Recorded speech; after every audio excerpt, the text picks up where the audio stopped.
अगर किसी रिश्ते में सबसे पहले कुछ मरता है तो वो आवाज नहीं होती, वो होता है भरोसा। और भरोसा जब टूटता है तो इंसान चिल्लाता नहीं, बस अंदर ही अंदर बिखर जाता है।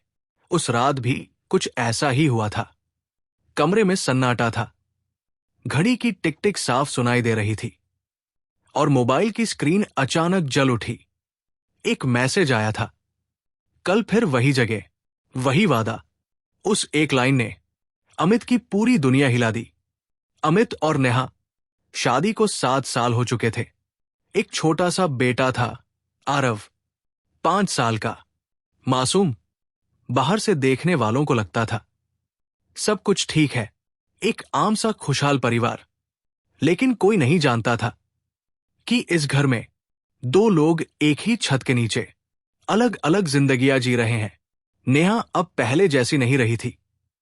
बात बात पर चिड़चिड़ापन, हर वक्त मोबाइल में उलझी रहना, देर से घर लौटना। अमित सब देखता था लेकिन सवाल नहीं करता था, क्योंकि वो जानता था कभी कभी सवाल रिश्तों को जोड़ते नहीं और ज्यादा तोड़ देते हैं। एक सुबह नेहा जल्दी जल्दी तैयार हो रही थी। अमित ने हल्के से पूछा, आज फिर जल्दी? नेहा ने बिना देखे कहा, हां, स्कूल में काम है। लेकिन अमित की नजर उस फोन पर चली गई जिस पर अभी अभी राहुल नाम की कॉल आई थी। अमित चुप रहा, लेकिन उसके अंदर कुछ टूट गया। दिन बीतते गए, रातें लंबी होती गई, बातें कम, तकरार ज्यादा। एक दिन नेहा का फोन टेबल पर छूट गया। फोन वाइब्रेट हुआ और स्क्रीन पर लिखा था, तुम्हारे बिना रहना मुश्किल है नेहा। अमित ने फोन नहीं खोला, उसे खोलने की हिम्मत ही नहीं हुई, क्योंकि कुछ सच देखने से पहले ही मार देते हैं। उस रात आरव सो चुका था। कमरे में सिर्फ अमित और नेहा थे। अमित ने बहुत धीमी आवाज में पूछा, नेहा, राहुल कौन है? नेहा चौंक गई, फिर गुस्से में बोली, तुम मेरा फोन चेक करते हो? अमित की आवाज कांप रही थी। नहीं, लेकिन अब दिल चेक हो चुका है। कुछ पल की खामोशी, फिर नेहा टूट गई। उसने सच कबूल कर लिया। उसने कहा, तुम कभी मेरे लिए थे ही कहा।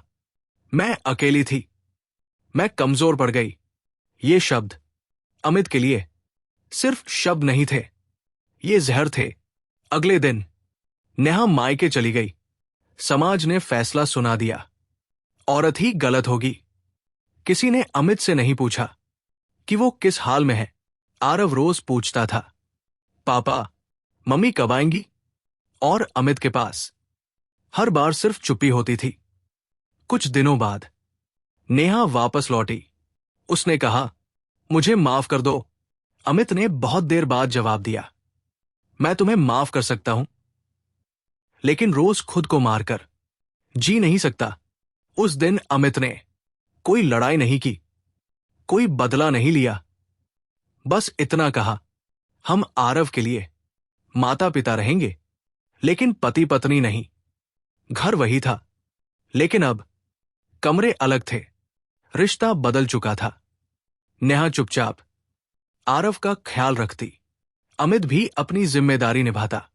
आरव खुश था, लेकिन दोनों जानते थे कि ये खुशी कितनी महंगी है। पड़ोस की बातें, ताने, फुसफुसाहटें, नेहा सब सुनती थी, लेकिन जवाब नहीं देती थी। एक रात नेहा अकेली बैठी रो रही थी। उसने राहुल का नंबर हमेशा के लिए डिलीट कर दिया। उसे समझ आ गया था, जिसे उसने प्यार समझा वो बस एक खालीपन था। उधर अमित भी अंदर से टूट चुका था। ऑफिस में उसका मन नहीं लगता। रात को आरव को सीने से लगाकर सोता। एक दिन आरव ने पूछा, पापा, आप और मम्मी फिर से दोस्त बन सकते हो? अमित की आंखें भर आई। उसने कहा, कोशिश जरूर करेंगे बेटा। फिर एक रात आरव को तेज बुखार हो गया। हॉस्पिटल के कॉरिडोर में अमित और नेहा साथ बैठे थे। डॉक्टर ने कहा, बच्चा ठीक है। नेहा रो पड़ी, अगर आरव को कुछ हो जाता तो मैं खुद को कभी माफ नहीं कर पाती। अमित ने चुपचाप उसे पानी पकड़ाया।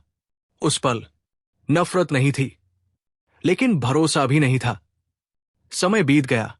1 साल बाद स्कूल के मंच पर आरव खड़ा था। विषय था मेरा परिवार। आरव ने कहा, मेरे मम्मी पापा साथ नहीं रहते, लेकिन दोनों मुझे बहुत प्यार करते हैं, और शायद यही सच्चा परिवार होता है। अमित और नेहा दोनों की आंखों से आंसू बह रहे थे, क्योंकि कभी कभी रिश्ते टूटकर जिम्मेदारी बन जाते हैं, और वही सबसे सच्चा रिश्ता होता है। गलती हर इंसान से होती है, लेकिन हर गलती माफी के लायक नहीं होती, और हर माफी रिश्ता वापस नहीं लाती। कभी कभी सबसे बड़ा प्यार अलग रहकर भी जिम्मेदारी निभाना होता है। यही है रिश्तों की असली पहचान।